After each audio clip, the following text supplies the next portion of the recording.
Prezado amigo leitor ou prezada amiga leitora. A introdução dos vídeos da cela 10 são todas iguais. Portanto, caso já tenha assistido, pule 3 minutos e 20 segundos. Boa leitura e ou boa audição.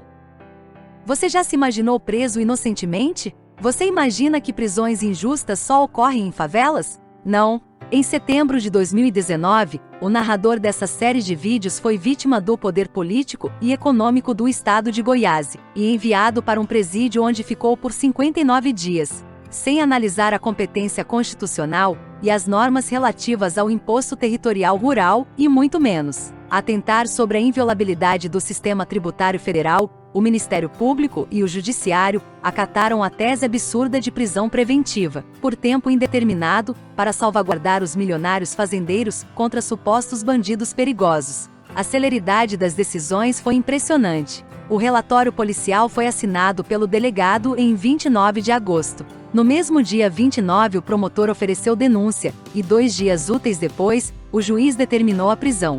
O governo estadual mobilizou mais de 20 agentes de, pelo menos 3 forças policiais, para prender 2 velhos fiscais, como se fossem hackers poderosos ou chefes de uma perigosa organização criminosa que extorquia fazendeiros e dilapidava os cofres municipais. O delegado de polícia responsável pela operação e o advogado da organização sindical que pediu a prisão deram entrevista em rádio e TV comemorando o feito como heróis. Apesar da distância de 200 quilômetros, a TV Anhanguera, afiliada da Globo, desde as 7 horas, acompanhou espetacularmente a operação. Tudo isso por causa de uma rixa política entre o governador e o prefeito. O maior objetivo político era pegar o prefeito. As pressões psicológicas nos interrogatórios, por uma delação premiada, contra o mesmo foram cruéis. Também, devido ao poderio econômico e político dos milionários fazendeiros que se articularam para livrarem-se das altas multas aplicadas pela Receita Federal por sonegação do ITR, cuja cobrança por lei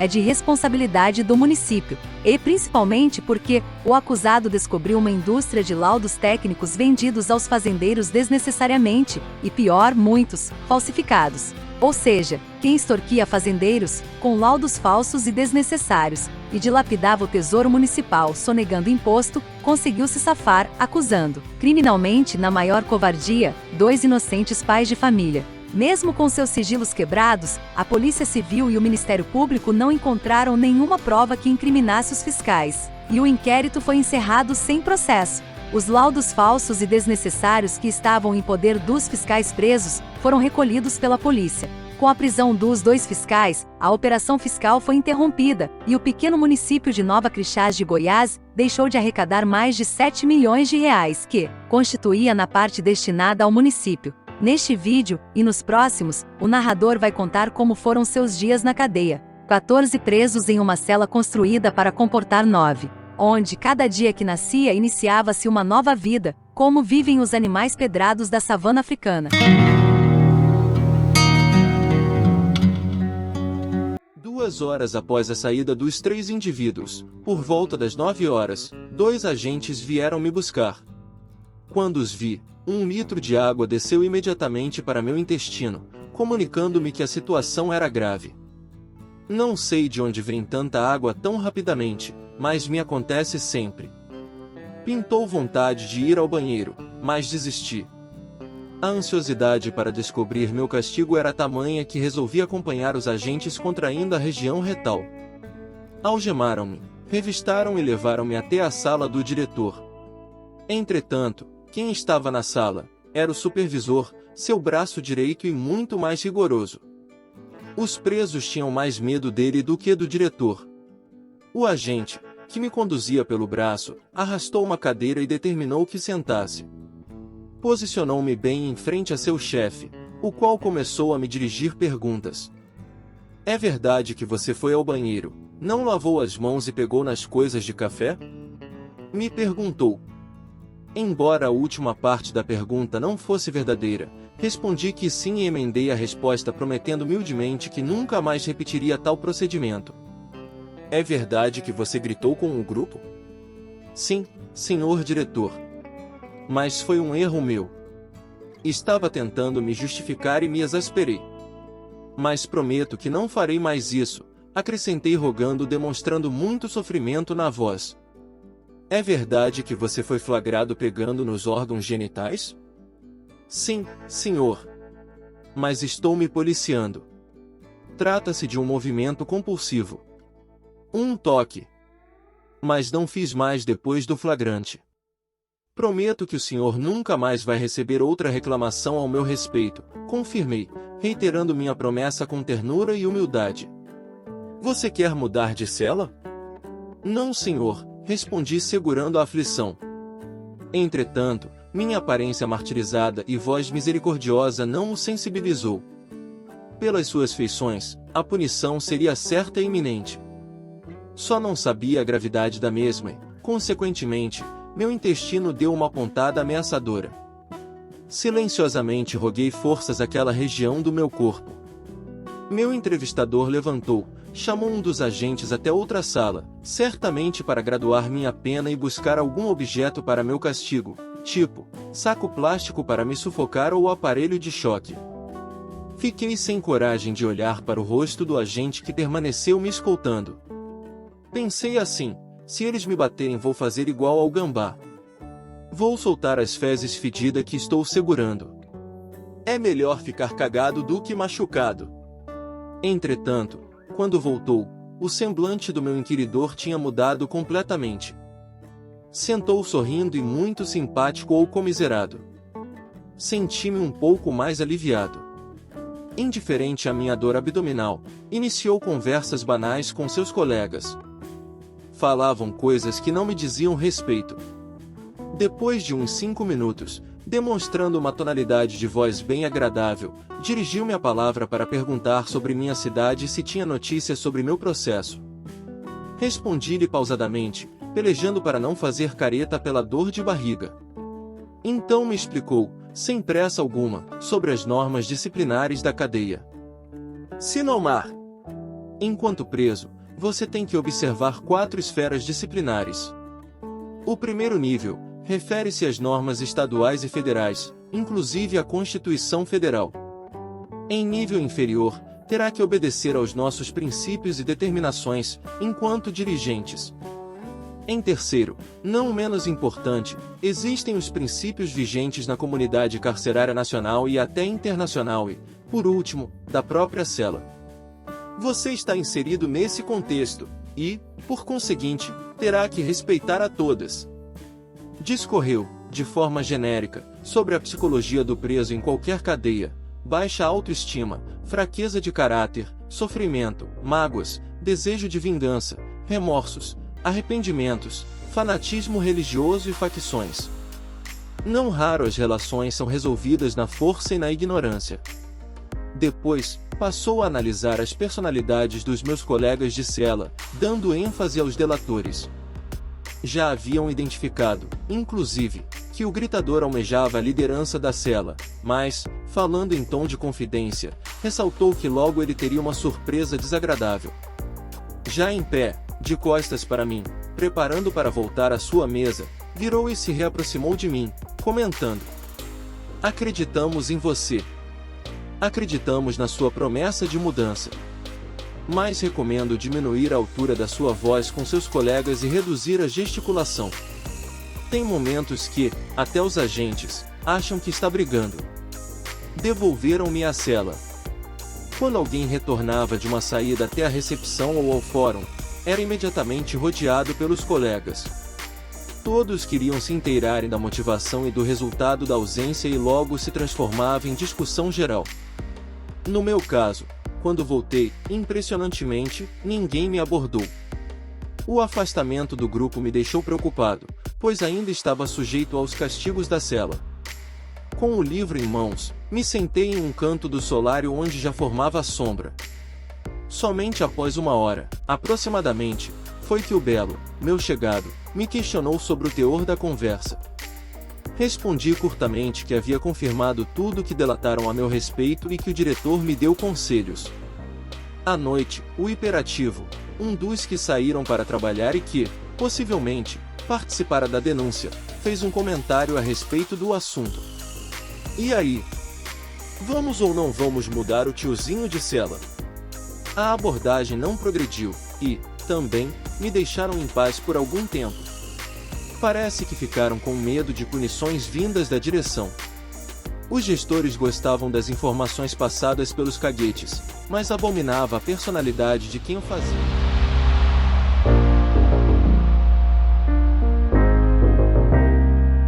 Chegou o dia de visitas e minha esposa não viria. Fiquei preocupado com a Cobal, pois minhas bolachas de doce acabaram. Enquanto os colegas recebiam suas visitas e os demais estavam alegres, eu remoía uma preocupação quanto às coisas de comer. Será que eu receberia? Essa ansiedade durou até por volta das 15 horas.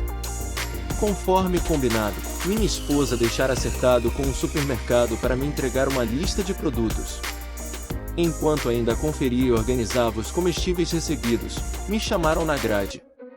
Era o corre me trazendo mais alimentos. Tratava-se de um restante referente à última sexta-feira. Minha mulher trouxe coisas demais e a portaria confiscou, trazendo-me hoje. Normalmente, a noite pós-visita era alegre. Entretanto, a expectativa pela indicação do líder excitava o grupo. A irritação dos 3 interessados estava na flor da pele. O gritador, que contava como certa sua indicação, vendo-me tranquilo na cela, se desesperou. Com certeza, minha transferência da cela constituir-se-ia num trunfo político, demonstrando, ao grupo, sua influência junto à direção. Quando comecei a distribuir meus excedentes, a turma voltou a se alegrar. Todos adoravam leite em pó e distribuí 2 sacos desse produto, inclusive para meus inimigos. Retive 1 quilo para meu uso semanal. As bolachas eu guardava para 2 semanas e distribuía o restante. O maluco, meu maior algoz, aceitava meus produtos de boa, sem constrangimento. Como ele não tinha ninguém no mundo para se preocupar com seu bem-estar, passava muita necessidade. O cara nunca falava de uma namorada, de uma paixão antiga, pai, mãe ou irmão. Apesar de viver sem conversar comigo, de vez em quando mandava alguém me pedir algo para comer. Claro que eu dava. Naquele sábado, 2 de novembro, foi tranquilo. Nas proximidades do almoço fizeram um mutirão para preparar uma mistura de macarrão, miojo e salame, usando o mergulhão de ferver a água para o café. Era impressionante a capacidade das pessoas se tornarem felizes de um momento para outro. As porções foram divididas exatamente iguais entre os cooperados. Para mim, a mistura não tinha apetência nenhuma, mas todos estavam comendo com a boca muito boa. Por causa desse preparado, muitos dispensaram a xepa. O dia foi de muito trabalho para o grupo. Entre 7 e 8 pessoas laboraram nos seus crochês. Única renda para 4 presos que não tinham ninguém para lhes amparar. Apesar de comprarem um rolo de linha por R$ 21 e vender o tapete pronto por R$ 25 cada, ainda sobrava uma graninha. Para os que tinham apoio familiar, o trabalho servia para juntar dinheiro e diminuir a pena. Tenho a impressão que a ideia do dinheiro eletrônico nasceu na cadeia, pelo menos em Nova Crixás, o dinheiro não entrava na cela. Tinha preso que não tocava numa cédula há mais de 6 anos. Mas, mesmo assim, eram realizados grandes negócios. Compravam-se rádios, pendrives com música, ventiladores, linhas para crochê, remédio, garrafa térmica e até comida. A moeda virtual era controlada pelo corre que anotava tudo num pequeno caderno. Essa pessoa funcionava como um banco. O dinheiro que os presos ganhavam com a confecção de tapetes ou, até mesmo, o dinheiro trazido por familiares, ficava com ele. O corre devia ter muito trabalho para manter o conta corrente de todas as celas. Diariamente algum preso autorizava um débito em favor de outro, como por exemplo, por favor, transfira R$ 100 para o fulano referente à compra do rádio ou da aposta. Fazia de bom grado, com um sorriso no rosto e sem cobrar nada. Ganhei R$ 10 de aposta no jogo entre Flamengo e Grêmio pela Libertadores da América e, antes de me ser creditado, o lançamento passou por 2 pessoas. Uma devia para outra e a outra devia para o que me devia. A única moeda que circulava dentro da cela era o todinho e servia para escambo de pequenas coisas internas e aposta no jogo de caixeta. Por volta das 15 horas surgiu uma briga muito forte entre dois colegas. Porradas de verdade. Juntando com a turma do deixa disso separando, parecia uma briga generalizada. Tudo por causa da TV. Um queria a programação policial e o outro um filme. Meu medo, nesse dia, foi somente em relação a um eventual corte de benefícios pela direção do presídio para toda a cela. Quando a briga envolvia duas pessoas, ambos eram enviados para a mesma solitária onde só dormia um de cada vez. Quando a briga era comunitária, a pena era proibição de visitas e suspensão da Cobal, alimentos, ou ambas. Encontrava-me no solário encostado em uma parede que me protegia dos raios solares, mas pouco adiantava. O calor era muito forte. Meu suor chegava a pingar nas folhas do livro. A temperatura atrapalhava minha concentração na leitura, mas não prejudicava a efervescência dos meus neurônios. Fechei o livro e permiti que os pensamentos fluíssem ou se trombassem uns aos outros. Lembrei-me da conversa com o diretor, quando me discorreu sobre a personalidade e o caráter de cada colega. Então, abstraí-me tentando adivinhar qual foi a análise que ele ou eles teriam feito a meu respeito, além do timbre de voz e gestos. Talvez o leitor ouvinte deste diário se implique com a quantidade de citações sobre meu estado emocional. Em quase todos os episódios relatei meus sentimentos, sobretudo, os pessimistas. Entretanto, infelizmente, na prisão é assim. Administrar sofrimento é uma atividade do dia a dia de quase todos. Naquele local, exceto, talvez, os esquizofrênicos, era impossível uma pessoa se livrar dos pensamentos ruins. Aliás, o intuito do cárcere é justamente motivar a pessoa a sofrer até conseguir o remorso ou o arrependimento. Tendo remorso ou arrependimento, a princípio, o reeducando estará recuperado. Remorso é sentimento de culpa, sensação de mal-estar, de angústia que resulta de uma falha ou erro cometido. Arrependimento, no entanto, é pensar em mudar de vida. Requer uma ação, uma atitude. Tenho comigo que raros são os presos que sentiam remorso pelo que fizeram. Todos se colocavam como vítima e classificavam suas reais vítimas como algozes. Até os ladrões se julgavam mártires da sociedade. Entretanto, penso que a maioria se arrependeu de estar naquela instituição. Uma das maiores obras literárias da humanidade descreve o arrependimento de um criminoso. Mesmo livre, o personagem sofre horrores pelo remorso de um assassinato. No romance, o latrocida carregava na mente sua própria prisão. Trata-se do livro Crime e Castigo de Dostoiévski. Fazer parte de um público composto por 13 pessoas que, por insignificantes problemas, se agarravam em lutas corporais e tapas, me atormentava naquele momento. Viver numa cela minúscula, alimentado com uma comida repetitiva, despojada de luz, água e um miserável, minúsculo e insalubre sanitário. Por qual motivo? Por qual intuito? O escopo seria espiar meu grandioso crime? Tinha que ter remorso por ter ousado enfrentar os poderosos contribuintes para cobrar um imposto legítimo? Todas as vezes que penso dessa maneira tenho que lutar contra um sentimento violento de vingança que jurei, há muitos anos, nunca cultivar. Tão forte que me esquentou a cabeça e o tórax, como um vulcão em processo eruptivo. A vingança, assim como ódio, ciúmes e irritabilidade, é extremamente nociva ao ser humano para quem a cultiva. Também, porque ensino, e sigo, a filosofia estoica. Tudo o que acontece nas nossas vidas é culpa nossa. Com certeza, alguma coisa teria feito de errado para me encontrar preso. Tive que recorrer aos meus leucócitos neurais para capturar os vírus pessimistas que dominavam minha mente. Aos 64 anos me privar 2 ou mais meses de cadeia, a princípio, não seria muito ruim. Já vivi muitos anos de forma intensa. Minha infância foi muito difícil em relação à comida. Aqui, pelo menos, não passo fome como já passei quando criança. Comecei a ingerir álcool ainda criança e fui alcoólatra até enquanto meu físico suportou. Viajei demais. Trabalhei demais. Namorei muito. Amei muito. Portanto, essa clausura não comprometeria a média de qualidade de vida durante minha existência. Mesmo sendo um idoso, tenho muito a aprender, inclusive aqui no meio desse pessoal simples e inculto.